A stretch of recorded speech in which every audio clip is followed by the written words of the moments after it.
A Summer Night by Ruth Ford. Have you wondered what lies beneath the basements of those well-heeled, extravagant penthouses with really dizzying views? Far below the soaring skyline of New York City are secret catacombs that have flourished unknown for hundreds of years. On the corner of what was become known as West 59th Street and 8th Avenue is a cluster of 6 massive catacombs, all connected by a short, nondescript dark passageway. The rooms are lit by countless black 6-foot candle holders supporting tall, fat white candles. The candles, as unique as the surroundings, have burned for centuries, their flames never extinguished, and their soft jittery glow widely dancing ominously off the heavy stone blocks and dark shadowed walls of the rooms and corridors. The air in the space is dank and onerous from the lack of sunlight, fresh air, and life. The fetid smell of death and the dying hangs heavy. The walls are lined with various objects from the main occupants' past. From distant lands, their size and unique qualities speak to one of high status and prominence. 2 small carved wooden tables, their bases reflecting gargoyles spreading the wings as if in flight, sitting in opposite corners. On each table sit on a crisp white lace dolly topped with an ancient apothecary square glass jar canister of cut glass filled with a thick, sanguine substance. The bottles are corked to protect the unholy contents.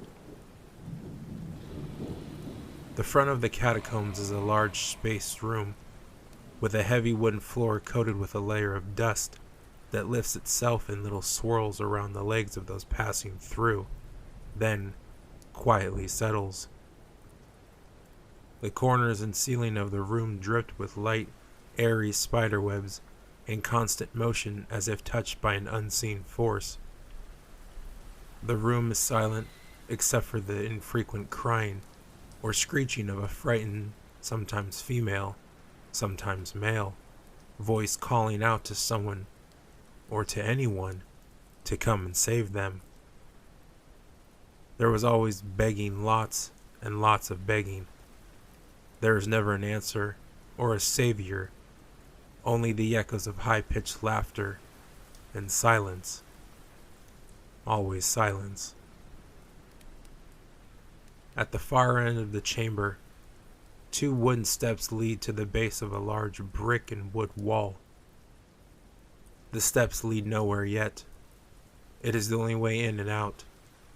To the left of the steps, a massive and magnificent antique brass pendulum grandfather clock. The room is silent except for the soft, ever-constant ticking, like that of a heartbeat, marking the time that brings relief. In the center of the main chamber, against opposite walls, on low wooden platforms sit 2 coffins. The large coffin was covered in deep wine-colored velvet, trimmed with exquisite gleaming gold. On top of the lid, a forged ornate gold, blood red, and black ornament, the crest of a warlock. Opposite the warlock's coffin, a simple black coffin, bereft of ornamentation, but for gold handles. Smaller in size, covered in striking black velvet. On the lid, a large hand embodied a 5-point star in a circle, a pentagram. Suddenly, the catacomb is filled with the deep round voice of a great clock signaling the arrival of midnight. The loud heavy bong fills the chamber, echoing off the stone walls a call to rise. The hinges on the coffin begin to move, and the lid slowly lifts, revealing the outline of a male form. With the final bong of the great clock, sounds fade forlorn into the emptiness that surrounds it.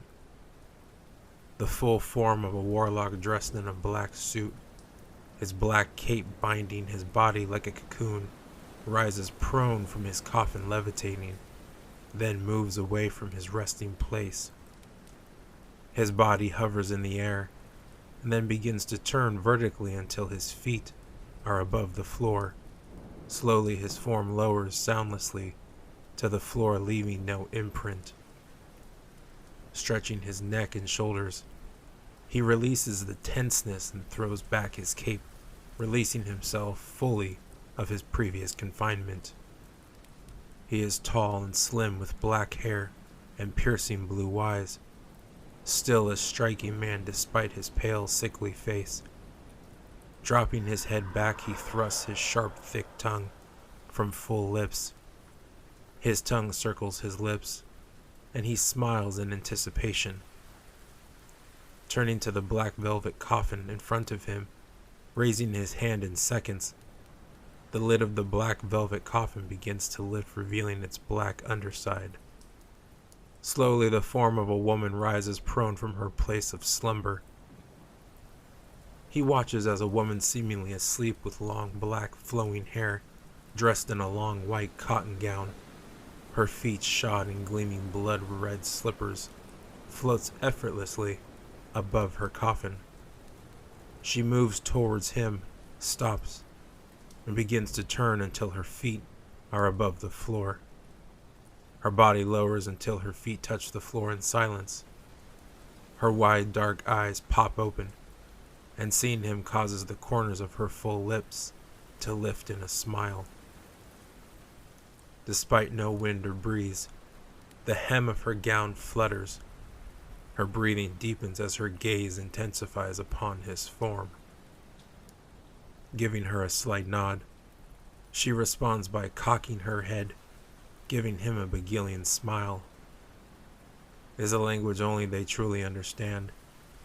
Turning towards the 2 steps near the grandfather clock, he waves his right hand in an S motion. Where the solid wooden wall once stood, a gaping portal opening appears. Walking quickly, he reaches the portal with the woman behind him, and they exit the chamber. Once through, he turns back, waves his hand, and the opening disappears. The August night is warm. The sky is clear, and there is a full moon in the sky shedding light on the trees and brush that surround them. The night is quiet, but for the sound of small rodents scurrying beneath the brush. Extending a claw-like hand to the woman, she takes it without hesitation. She places her hand in his and sighs deeply. They stand together, quietly enjoying the beauty of the night in New York Central Park. Silvery moonbeams light the worn path through the brush and trees before them. Turning his face to the moon, throws his head back and lets for the howl of the wolf. Relieved of his energy and sensing her presence, he turns to the woman beside him, his voice husky. "Come, let's go for a walk."